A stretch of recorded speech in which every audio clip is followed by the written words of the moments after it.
Gringos passam a vender forte a bolsa. Será que vai ter mais quedas à frente? Nós vamos refletir sobre isso e também sobre a inexplicável queda na Gerdau segundo a BTG. Será que também faz sentido? Bem-vindo ao canal Top Ações. Like no vídeo. Também se inscreva no canal ativando o sino para você não perder novos vídeos, tá?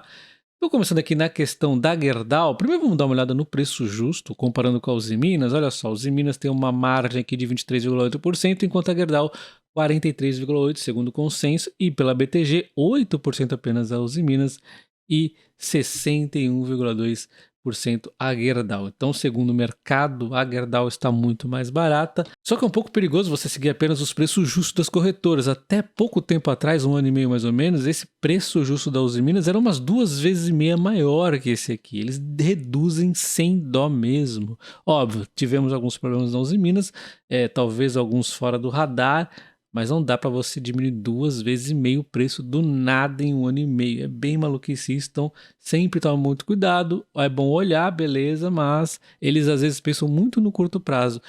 Naquele tempo eu já falava que, embora o desconto da Usiminas fosse maior, segundo as corretoras, eu sempre preferia a Gerdau por ter uma operação mais equilibrada, mais diversificada, mais segura, na minha opinião, tá?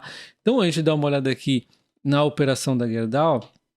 Ela tem uma exposição maior na América do Norte, ela vem crescendo muito, se esforçando não só para crescer na América do Norte, como para diversificação. Olha só, 30,2% na América do Sul, 30,2% na América do Norte e 15,4% no Brasil, que ficou até que estável nos últimos anos. Ela diversificou bastante, que é muito interessante isso, além dos aços especiais, que ela também ficou aqui meio que estável, né? Só que é muito importante entender um ponto na Gerdau. Não é porque ela não tem exportação para a China que a China não faça uma influência. O mercado é sempre muito globalizado. Se a China tiver um problema de médio prazo, vai ter impacto na Gerdau também. O mercado tende ao médio prazo a se equilibrando. Mas qualquer ruído aí de curto prazo que dure trimestres, nesses problemas ela está bem segura aqui por ter uma operação diversificada. E quando a gente olha um pouquinho mais aqui para onde vai os aços da Gerdau, nós temos aqui indústria e construção liderando, né, praticamente tudo aqui, até um pouquinho mais a indústria, seguido do automotivo, que é o foco dos aços especiais. A distribuição vai ter de tudo aqui dentro, mas muito provavelmente, se for desmembrar, vamos encontrar lá dentro indústria e construção também, tá?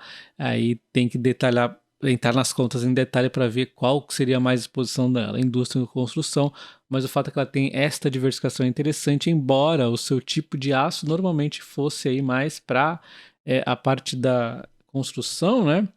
Ela acaba tendo atuação nos dois lados aí.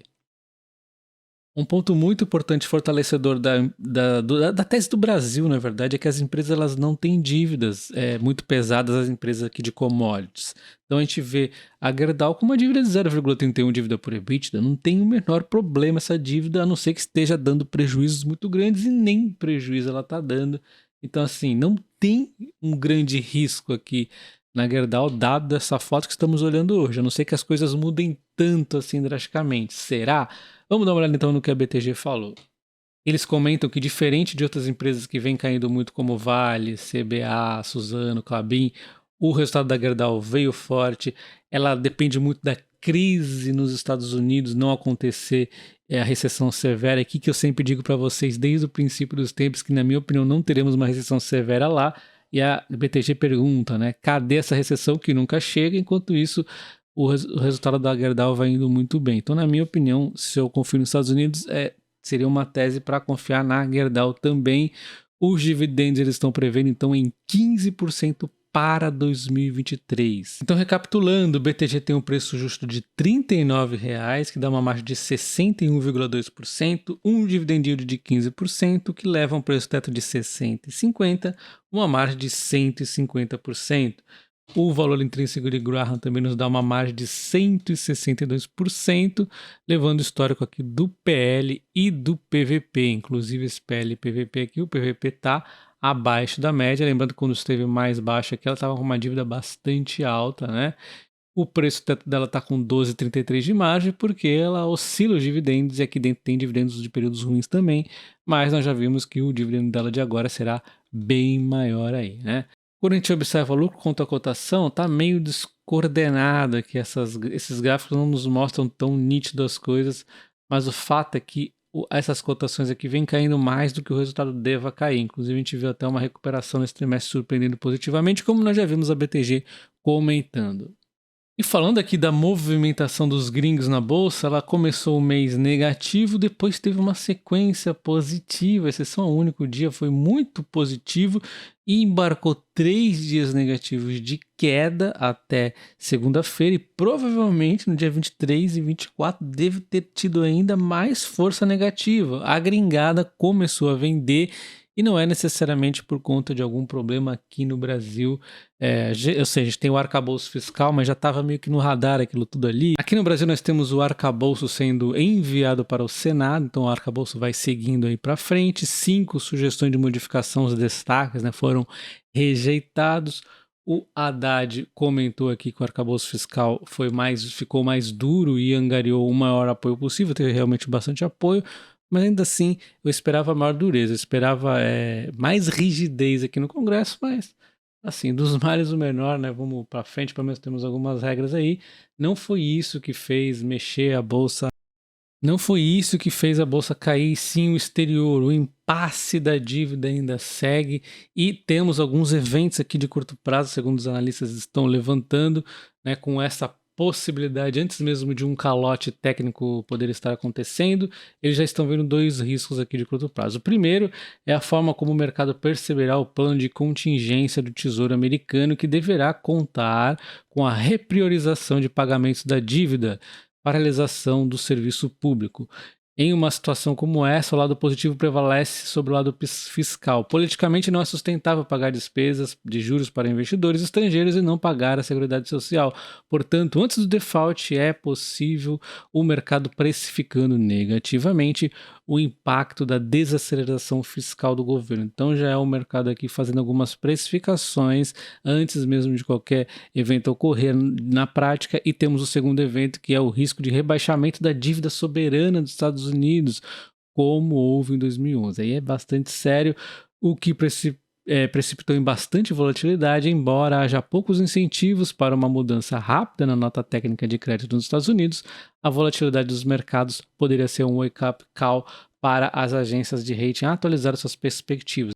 Enfim, são 2 pontos que podem trazer uma precificação negativa lá na Bolsa dos Estados Unidos e, consequentemente, no Brasil. Existe uma queda aqui na Bolsa do Brasil porque os gringos estão tirando dinheiro daqui. E quando a gente compara a Bolsa brasileira aqui de verde com a Bolsa americana de azul, os períodos é sempre assim na história. Os últimos muitos anos sempre foi assim. Nós temos um período onde as bolsas andam muito parecidas, onde o pessoal realmente está preocupado com a economia, o que está acontecendo nos Estados Unidos, no Brasil, eventualmente na China, né? Às vezes a gente desloca um pouquinho por causa da China, mas todo mundo está meio que alinhado aí, pensando na economia.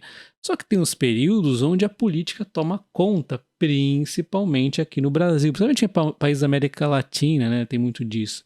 E aí a gente tem as eleições indo, o pessoal se animando, depois se desanimando demais com o novo governo, novos planos, discurso e tudo mais, caindo pra caramba, e de repente as coisas começam a querer alinhar novamente. A gente viu, totalmente diferente o percurso aqui da Bolsa Brasileira com a americana, foi totalmente diferente.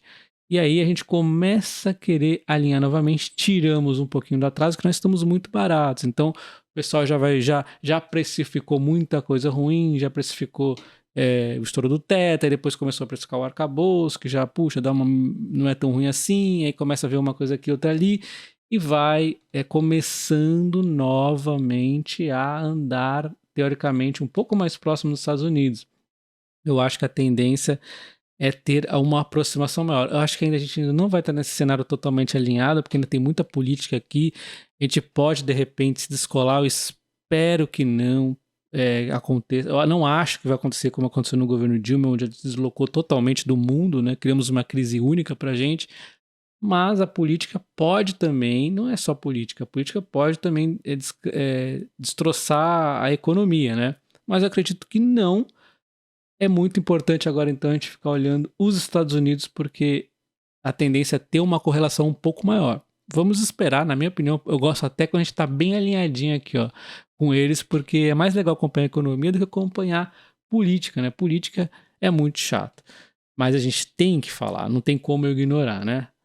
Então deixa o like no vídeo, se inscreva no canal ativando o sino e comenta. Você acha que a gente vai estar totalmente descorrelacionado novamente, como estávamos praticamente descorrelacionados nesse período aqui? Ou... Então deixa o like no vídeo. Se inscreva no canal e comenta. Você acha que a gente vai estar nesse período aqui que estamos bem desalinhados ou ainda vamos estar no período muito político ou um meio termo aqui, hein? Eu tô achando que a gente vai ficar no meio termo, olhando mais o exterior do que estávamos antes, porém a política vai perder um pouco espaço nesse momento. Deixa aí os comentários para eu saber. Um abraço, até o próximo. Valeu!